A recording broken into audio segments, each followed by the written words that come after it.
polêmico. Eu vou trazer dados que comprovam que Angola será a principal nação africana, tanto sobre o aspecto econômico quanto o aspecto geopolítico, que vai transformar Angola numa superpotência africana. Mas antes, eu vou apresentar esse lindo país do continente africano, que possui mais de 36 milhões de habitantes. Fazendo uma comparação com o estado brasileiro, o estado de São Paulo tem a beira 42 milhões de habitantes. O território de Angola é bem grande, mais de 1 milhão de quilômetros quadrados. É o 7º em extensão territorial na África. O clima de Angola é o tropical úmido ao norte, então há precipitação, mas ao sul nós temos ali o semiárido, já que está próximo à Namíbia, e na Namíbia nós temos o deserto do Kalahari. Angola tem um vasto litoral, e um litoral economicamente muito importante, já que a principal riqueza de Angola é retirada do mar. Já é a pesca? Não, é o petróleo, essencial hoje para a economia de Angola, mas, porém, entretanto, está sendo substituído aos poucos por outras atividades econômicas, como extração de diamante, por exemplo, turismo. Angola também é um hub de startups, de desenvolvimento de tecnologia, mas, claro, não é mil maravilhas na sua totalidade. Nós temos, sim, problemas de desigualdade social, né, de atraso em saneamento básico, em coisas que implicam diretamente na qualidade de vida do angolano. Vem aqui comigo, ó, dá uma olhadinha aqui no mapa. Angola faz fronteira aqui com a Namíbia, como eu falei para vocês, né? Então nós temos aqui a República Democrática do Congo, a Zâmbia, né? São aí as áreas fronteiriças com esse vasto território africano.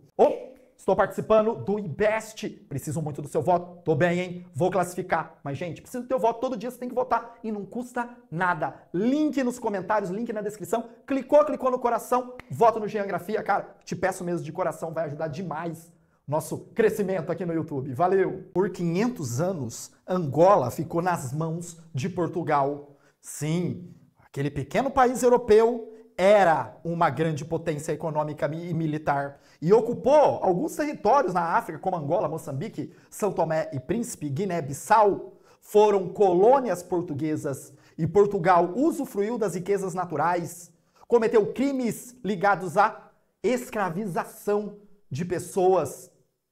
Portugal dominou um território por mais de 500 anos, mas Angola percebeu o declínio português e aproveitou para conseguir a sua independência. Mas antes da sua independência, você teve conflitos entre 3 grandes grupos que cada um representava outro grupo geopoliticamente no aspecto global. Estamos falando do pós-Segunda Guerra Mundial, estamos falando da Guerra Fria, estamos falando de guerras por procuração. Quando nós falamos desse tipo de guerra envolvendo União das Repúblicas Socialistas Soviéticas e Estados Unidos, nós sempre lembramos do Vietnã, do Afeganistão e esquecemos de Angola. Angola também foi um palco desse tipo de conflito da Guerra Fria, a guerra por procuração. Nós tínhamos 3 grupos. O primeiro, o Movimento Popular pela Libertação de Angola, que nós tínhamos aí o apoio dos comunistas, a União Soviética e Cuba. Nós tínhamos ali a UNITA, União Nacional para a Independência Total de Angola, que aí você tem outro grupo, Estados Unidos e olha aqui, África do Sul. E lembrando que essa África do Sul aqui, a África do Sul, dominada pelos brancos, apartheid. Não estamos falando dessa África do Sul ligada aos BRICS. E nós tínhamos também a Frente Nacional de Libertação de Angola.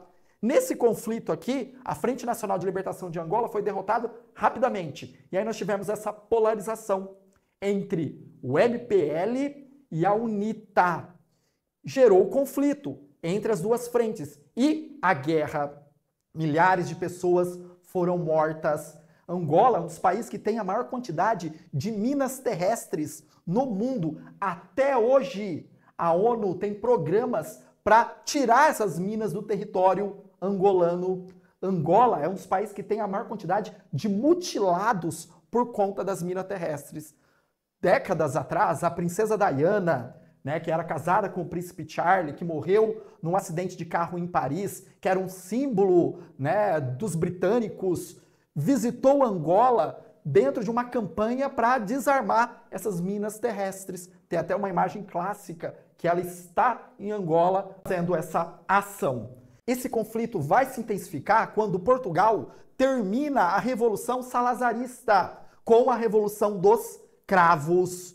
Mas, porém, entretanto, a independência, já que o Brasil foi o primeiro país a ratificar a independência de Angola, ela não se concretizou de fato, porque esses dois grupos continuaram em conflito até 2002, quando você tem a morte de um dos líderes da UNITA e aí assinam um tratado de paz entre os dois grupos, e aí você tem uma certa normalidade política, e essa normalidade política é que vai catapultar Angola para um outro cenário econômico, o cenário atual, o cenário que coloca Angola em destaque no continente africano. Então, um país de um passado de uma guerra civil sangrenta para um futuro de liderança continental. E tudo isso com um planejamento estratégico e robusto.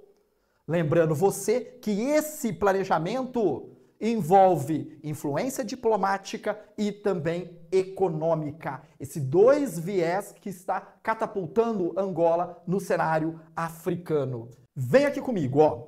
Vamos fazer análise econômica que comprova esse novo posicionamento de Angola. Primeiro, crescimento do PIB. Não petrolífero. Em 2024, nós tivemos aí quase 4% de crescimento do PIB. E o legal é que a gente colocar não petrolífero, porque quando nós colocamos o petróleo, o crescimento é maior, mas é um crescimento catapultado apenas por um setor da economia.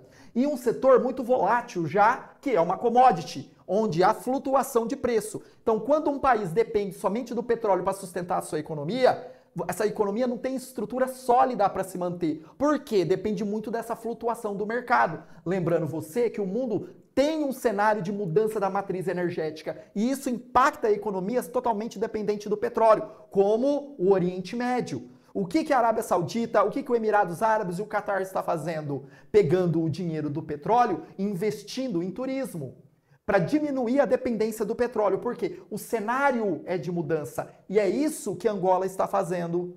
E pensa, 3,9% de crescimento, tirando o petróleo, é um crescimento muito grande da economia angolana. Essa redução da dependência do petróleo, cara, é fundamental para construir estruturas econômicas sólidas. Tá, e quais são as áreas emergentes dentro da economia angolana?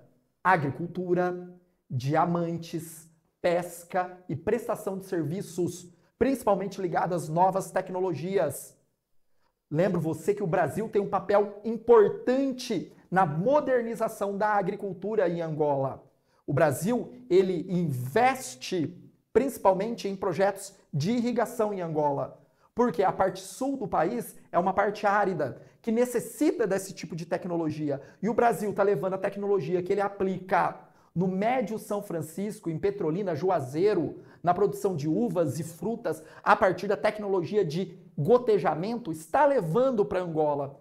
Com isso, Angola vai aumentar a área de produção agrícola, já que um dos problemas de Angola é a segurança alimentar. Ainda muita gente passa necessidade básica de alimento em Angola. E aumentando a produtividade, dependendo menos de importação de alimento, o país consegue estancar um dos grandes problemas de quase todos os países africanos, que é a produção de alimento e a diminuição de importação, a diminuição de dependência de importação de comida.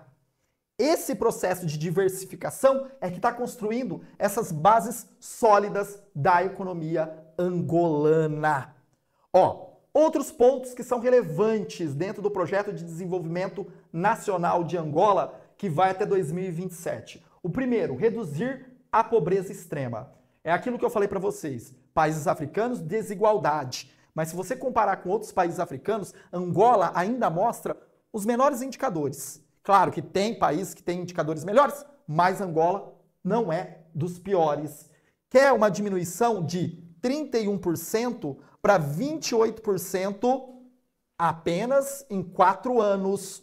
Outro ponto importante é o aumento de investimentos estrangeiros em Angola. Angola necessita que empresas do exterior vá para Angola gerar emprego, agregar com tecnologia para desenvolver outros setores que, para Angola desenvolver com suas próprias pernas, vai demorar muito tempo. Então precisa acelerar. E dentro desse pacote está o aumento de investimentos de países estrangeiros de 6 bilhões para 14 bilhões de dólares até 2027. E o Brasil tem um papel importante, os BRICS também têm um papel importante, né, como a China, nesse aumento de investimento. E um ponto importante, o crescimento médio do produto interno bruto não petrolífero de 4,6%. De novo, o país tentando diminuir a dependência do petróleo. Isso é um ponto importantíssimo.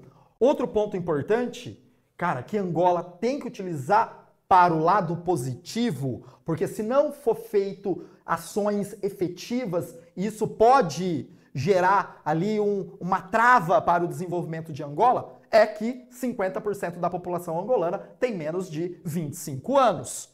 É um país de pirâmide etária de base larga, característica de país subdesenvolvido. Base larga, o que necessita? Inserir essa galera na população economicamente ativa. Como? Com trabalho qualificado, com escolaridade, com desenvolvimento de tecnologia. Porque base larga obriga o governo a investir mais em saúde e educação da primeira infância, saúde da mulher para ter um parto e essa criança ter um crescimento até 1 ano de idade com saúde para não impactar a taxa de mortalidade infantil. Então, tem que crescer com saúde e tem que ser o quê? Qualificado para entrar na população economicamente ativa de uma outra forma, para desenvolver técnica, para desenvolver ciência, para criar produtos, para criar patente. É claro, quando nós falamos de educação, nós estamos falando a longo prazo, não a médio e curto prazo. Mas o governo tem que saber que é uma população muito jovem que necessita, né, dessa qualificação, né, para levar esse estudante para o ensino superior. Eu sei que Angola não oferta como o Brasil. O Brasil já, em anos anteriores, tinha um tratado com Angola que muitos estudantes angolanos vieram para o Brasil a partir de programas de intercâmbio entre os dois países. Isso foi importantíssimo para Angola. Eles vinham aqui, tinham contato com tecnologia, com pesquisa e levavam para Angola para desenvolver lá. Então, o foco do país, com uma população tão jovem, é educação, é saúde e é emprego, né? A trinca para sair dessa pirâmide de base larga e se transformar numa pirâmide de país emergente. É difícil? É impossível não, porque o Brasil fez isso. O Brasil tinha uma pirâmide de base larga até a década de 90.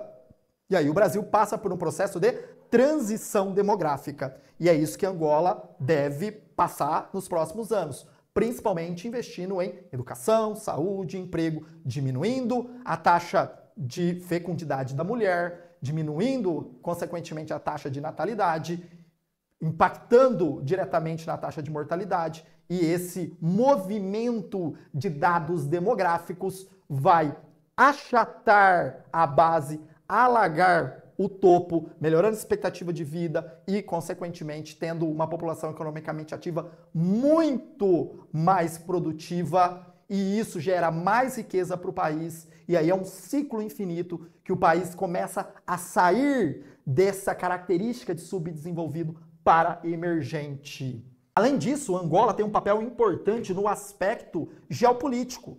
Militarmente, é um país que tem uma robustez comparado com os vizinhos africanos. O país possui 107 mil militares ativos, além de aeronaves e tanques. O papel de Angola na geopolítica da África é muito importante, já que ele atua como mediador a conflitos regionais, principalmente aqueles que ocorrem na República Democrática do Congo. Além disso, Angola é presidente da Comunidade de Desenvolvimento da África Austral e da União Africana. Quando nós falamos de desenvolvimento da África Austral, é a África do Sul, é a África Setentrional, a África do Norte. Outro ponto que eu falei para vocês é a liderança de Angola nos debates de paz em algumas regiões da África. Outro destaque que Angola está se posicionando aí como promotor da economia na África Austral é o corredor de Lobito, que é uma integração logística, onde nós temos um multimodal envolvendo ferrovias, estradas e portos. E o porto é o Porto de Lobito, que é um dos principais portos da África hoje, muito moderno, com investimento chinês. Então, Angola hoje tem toda uma distribuição logística de destaque nessa região da África, que é uma região muito deficitária de infraestrutura, já que por 500 anos só foi explorada. Portugal, quando construía algo, era a favor dos seus interesses e nunca a favor do povo angolano. Tá, outros pontos que colocam Angola no destaque geopolítico é o compromisso com o Acordo de Paris, apesar de ser um grande produtor de petróleo, não faz mais parte da OPEP, mas é um grande produtor, porque não foi de acordo com as partilhas financeiras que estavam ocorrendo dentro da OPEP, aí Angola falou, vou sair fora, e apesar de ser um grande produtor de petróleo, é comprometida com o Acordo de Paris, há investimento em energias renováveis, principalmente com parceria aí com a China. Também é alinhada com as diretrizes de desenvolvimento sustentável da ONU. Então é um país que está sempre no debate global. Ele não se coloca somente a resolver os problemas internos, né, os problemas que vários países africanos só ficam, né, tentando resolver conflito tribal, conflito de poder. Não, Angola tenta ter um posicionamento muito mais ativo, muito mais parecido, por exemplo, com a África do Sul, né, do que com a República Democrática do Congo. Claro que tem a questão econômica, Angola é um país muito mais rico que vários países ali do seu entorno. Angola está pronto, com uma base forte, juventude mobilizada, governança em melhoria, é claro que tem problemas, papel regional crescente. Gente, quem define o futuro da África não é o passado, mas o que está por vir. E Angola está preparada para liderar, porque tem todo um projeto de desenvolvimento, né, e de se posicionar como protagonista hoje no continente africano. E você, imaginava que Angola tinha um posicionamento desse? Ou você tinha uma visão ainda da Angola da Guerra Civil? Angola hoje é um outro país, com um rápido crescimento econômico, com parcerias estratégicas, diminuindo a dependência do petróleo e investindo em setores estratégicos para que no futuro se torne um dos principais países do continente africano. Desce o dedão no like, se inscreva, é um canal de educação, cara, precisa muito do seu apoio. Ó, só clicar no joinha e no se inscrever se você gosta de conteúdo de geografia, geopolítica e atualidades. Valeu, pessoal!